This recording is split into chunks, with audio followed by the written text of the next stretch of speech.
আজকে কিন্তু আমি করব দই কাতলা। আর আমি কিভাবে দই কাতলা করলাম সেটাই তোমাদের একটু দেখাই। তো চলো বেশি না বকে শুরু করা যাক। ফার্স্টেই কিন্তু কড়াইতে তেল দিয়ে দিয়েছি, আর কড়াইতে দেখো মাছগুলো ছাড়তে গেলেই আমার কিন্তু ভয় লাগে।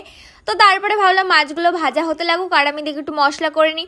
তারপরে এদিকে আমি মশলা করে মাছগুলো লাল লাল করে ভেজে নিয়েছিলাম। পেঁয়াজ কুচি, টমেটো পেস্ট, দই, যেহেতু আমি দই কাতলা করব তার জন্য কিন্তু দই লাগবে। তারপর আমি গরম তেলে ছেড়ে দিলাম তেজপাতা, লবঙ্গ। তার মধ্যে আমি পেঁয়াজগুলো ছেড়ে দিলাম।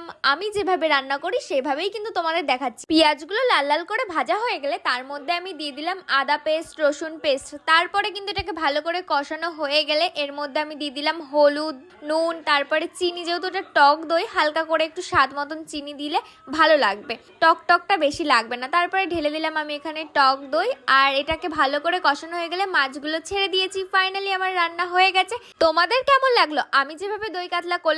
তো চলো আজকের জন্য টাটা।